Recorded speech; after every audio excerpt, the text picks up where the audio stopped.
আমি বাস কৰা পৃথিৱীখন কেনেকৈ সৃষ্টি হৈছে আৰু আমাৰ এই পৃথিৱীত জীৱৰ উৎপত্তি কেনেকৈ হৈছে পৃথিৱীত সঁচাকৈয়ে ডাইনোছৰ নামৰ এবিধ জীৱে বাস কৰিছিল নে যদি বাস কৰিছিল ই কেনেকৈ বিলুপ্ত হ'ল আহকচোন কম সময়ৰ ভিতৰত এই আটাইবোৰ বিষয়ৰ ওপৰত বিস্তৃতভাৱে আলোচনা কৰোঁ ভিডিঅ'টো নিশ্চয় আমোদজনক আৰু মনোগ্ৰাহী হ'ব বুলি আশা কৰিছোঁ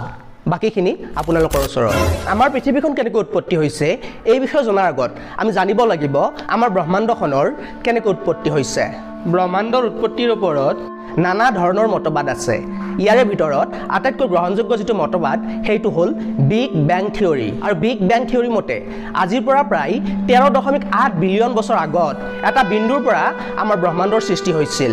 এই বিন্দুটোৰ ঘনত্ব আৰু তাপ অসীম আছিল কোনো অজ্ঞাত কাৰণত এই বিন্দুটোৰ মাজৰ পৰা আমাৰ ব্ৰহ্মাণ্ডখন অস্তিত্বলৈ আহে অৰ্থাৎ বিন্দুটোৰ মাজত বিস্ফোৰণ হৈ আমাৰ ব্ৰহ্মাণ্ডখন প্ৰসাৰিত হয় আৰু বিগ ব্যাং হোৱাৰ প্ৰায় 100 মিলিয়ন বছৰ পিছত ব্ৰহ্মাণ্ডত প্ৰথম তৰাৰ সৃষ্টি হয় যি তৰায়ে ব্ৰহ্মাণ্ডখনক পোহৰাই তোলে আৰু ইয়াৰ পিছত এনেকৈ ব্ৰহ্মাণ্ডত নানা ধৰণৰ তৰা গ্ৰহ আদিৰ সৃষ্টি হয় কিন্তু তেতিয়ালৈকে আমাৰ সৌৰজগতৰ সৃষ্টি হোৱা নাছিল আজিৰ পৰা প্ৰায় 4.6 বিলিয়ন বছৰ আগত এটুকুৰা নেবুলা বা নিহাৰিকা নামৰ মেঘৰ পৰা আমাৰ সৌৰজগতৰ সৃষ্টি হৈছে নেবুলা বা নিহাৰিকা হ'ল এটুকুৰা ধূলি আৰু গেছেৰে নিৰ্মিত মেঘ আৰু এই নেবুলা বা নিহাৰিকা নামৰ মেঘটুকুৰাৰ ওচৰত এটা তৰাৰ মৃত্যু ঘটিছিল আৰু আমি আটাই জানো যেতিয়া তৰা এটাৰ মৃত্যু হয় বা তৰা এটাৰ জীৱনকাল শেষ হয় তেতিয়া এই তৰাটোৰ বিস্ফোৰণ ঘটে আৰু তৰাৰ মৃত্যুৰ পিছত হোৱা বিস্ফোৰণটোকে কোৱা হয় সুপাৰনভা গতিকে নিহাৰিকাৰ ওচৰত মৃত্যু হোৱা তৰাটোৰো বিস্ফোৰণ ঘটিছিল আৰু এই বিস্ফোৰণৰ ফলত যি শ্বক ৱেভৰ সৃষ্টি হৈছিল এই শ্বক ৱেভৰ প্ৰভাৱ নিহাৰিকাত পৰিছিল শ্বক ৱেভ মানে হ'ল তৰাটোৰ মৃত্যুৰ পিছত সৃষ্টি হোৱা তৰংগৰ খুন্দা অৰ্থাৎ তৰাটোৰ বিস্ফোৰণ হোৱাৰ ফলত নিহাৰিকাত এটা সুপাৰনভাৰ ঢৌৱে খুন্দা মাৰিছিল আৰু এই খুন্দাৰ ফলত নিহাৰিকাত থকা সকলো পদাৰ্থ সংকুচিত হৈছিল আৰু এই খুন্দাৰ ফলত নিহাৰিকাৰ বেছিভাগ পদাৰ্থয়ে মাজৰ ফালে সংকুচিত হৈছিল আৰু নিহাৰিকাৰ বাকি আংশিক পদাৰ্থয়ে ইয়াৰ চাৰিওফালে ঘূৰিবলৈ আৰম্ভ কৰিছিল মাজৰ ফালে সংকুচিত হোৱা পদাৰ্থখিনিয়ে গ্ৰেভিটিৰ ফলত সূৰ্যৰ সৃষ্টি কৰিছিল আৰু বাকি চাৰিওফালে ঘূৰি থকা পদাৰ্থসমূহে আমাৰ সৌৰজগতৰ বাকিবোৰ গ্ৰহৰ সৃষ্টি কৰিছিল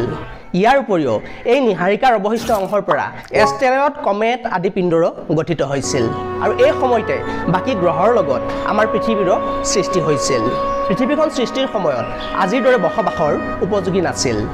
তেতিয়া পৃথিৱীখন অত্যন্ত গৰম আছিল আৰু পৃথিৱীখন কোমল অৱস্থাত আছিল আৰু সেই সময়ত নানা ধৰণৰ উল্কাপিণ্ডয়ে পৃথিৱীত খুন্দা মাৰিছিল আৰু এই উল্কাপিণ্ডসমূহৰ বেছিভাগে আছিল এষ্টেৰয়েড আৰু কমেট আৰু এই এষ্টেৰয়েড আৰু কমেটে পৃথিৱীত খুন্দা মাৰাৰ ফলত এষ্টেৰয়েড আৰু কমেটত থকা পানীসমূহ ভাৱ হৈ ওপৰলৈ গুচি গৈছিল কাৰণ পৃথিৱীখন সেই সময়ত অত্যন্ত গৰম আছিল যেহেতু সেই সময়ত পৃথিৱীখন কোমল অৱস্থাত আছিল গতিকে পৃথিৱীৰ ওপৰিভাগত থকা গধুৰ এলিমেণ্ট বা মৌলসমূহ পৃথিৱীৰ মাজভাগলৈ গৈছিল আৰু পাতল এলিমেণ্টসমূহ পৃথিৱীৰ ওপৰিভাগলৈ উঠি আহিছিল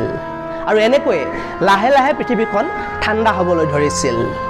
আৰু ইয়াৰ ফলতে আজিৰ পৰা প্ৰায় 4.5 বিলিয়ন বছৰ আগত পৃথিৱীৰ তিনিটা লেয়াৰৰ সৃষ্টি হৈছিল এই লেয়াৰ কেইটা আছিল কোৰ ক্ৰাষ্ট আৰু মেণ্টেল একে সময়তে পৃথিৱীৰ ওপৰিভাগত বায়ুমণ্ডলৰ সৃষ্টি হৈছিল আজিৰ পৰা প্ৰায় 4.4 বিলিয়ন বছৰ আগত পৃথিৱীত প্ৰথম বৰষুণ পৰে আৰু এই বৰষুণে পৃথিৱীক এটা নতুন মাত্ৰা প্ৰদান কৰে আৰু ইয়াৰ পিছত আজিৰ পৰা প্ৰায় 4 বিলিয়ন বছৰ আগত পৃথিৱীৰ পানীত প্ৰথম জড় পদাৰ্থৰ পৰা এককোষী জীৱৰ সৃষ্টি হয় পানীত জড় পদাৰ্থৰ পৰা জীৱৰ কেনেকৈ উৎপত্তি হ'ল এই লৈ নানা ধৰণৰ মতবাদ আছে আৰু ইয়াৰে আটাইতকৈ গ্ৰহণযোগ্য মতবাদটো হ'ল প্ৰাইমৰ্ডিয়েল চুপ থিওৰি আৰু এই থিওৰি মতে পৃথিৱীৰ ওপৰিভাগত থকা প্ৰাণীত কেমিকেল ৰিয়েকশ্যনৰ দ্বাৰা জড় পদাৰ্থৰ পৰা প্ৰথম অৰ্গেনিক মলিকুল অৰ্থাৎ জৈৱিক অণুৰ সৃষ্টি হৈছিল আৰু এই কেমিকেল ৰিয়েকশ্যনৰ বাবে যি শক্তিৰ প্ৰয়োজন হৈছিল এই শক্তি যোগান ধৰিছিল আল্ট্ৰাভায়োলেট ৰশ্মি আৰু বিজুলী ঢেৰেকণিয়ে আৰু পিছলৈ এই জৈৱিক অণুৰ পৰা সৰল এককোষী জীৱৰ সৃষ্টি হৈছিল এতিয়া আপোনালোকৰ মনত এটা প্ৰশ্ন উদয় হ'ব পাৰে যে কেমিকেল ৰিয়েকশ্যনৰ দ্বাৰা জড় পদাৰ্থৰ পৰা জীৱৰ সৃষ্টি হৈছে ঠিকে আছে কিন্তু ইয়াত আত্মাটো ক'ৰ পৰা আহিল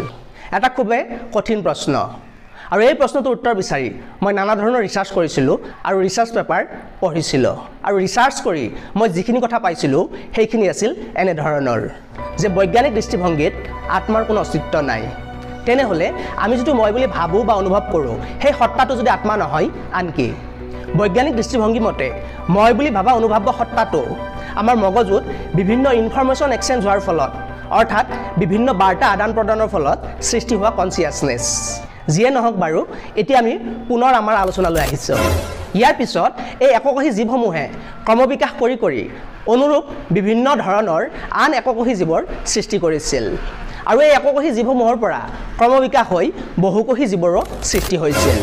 আৰু ইয়াৰ পিছত 3.5 পৰা 3.8 বিলিয়ন বছৰ আগত পানীত প্ৰথমতে চায়ানোবেক্টেৰিয়া নামৰ এবিধ বেক্টেৰিয়াৰ সৃষ্টি হৈছিল আৰু এই চায়ানোবেক্টেৰিয়াই প্ৰথম সালোকসংশ্লেষণৰ দ্বাৰা বায়ুমণ্ডললৈ মুক্ত অক্সিজেন এৰি দিছিল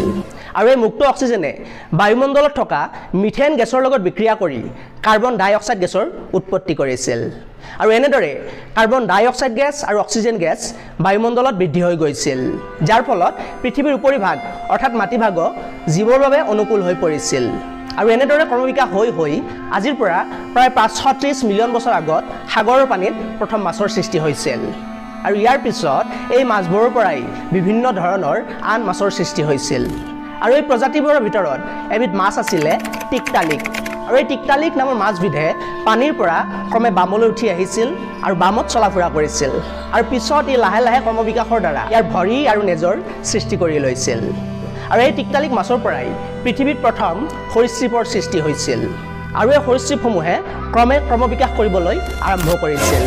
কিন্তু সেই সময়ত পৃথিৱীত যথেষ্ট উল্কাপিণ্ডই খুন্দা মাৰিছিল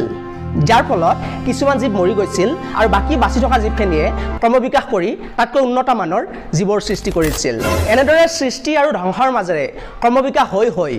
আজিৰ পৰা প্ৰায় 233.5 পৰা 238.5 মিলিয়ন বছৰ আগত ডাইনোছৰ নামৰ এবিধ প্ৰকাণ্ড সৰীসৃপৰ সৃষ্টি হয় ডাইনোছৰসমূহে এটা দীঘলীয়া সময় পৃথিৱীত প্ৰভুত্ব বিস্তাৰ কৰিছিল আৰু আজিৰ পৰা 66 মিলিয়ন বছৰ আগত পৃথিৱীত এটা ডাঙৰ উল্কাপিণ্ডই খুন্দা মাৰিছিল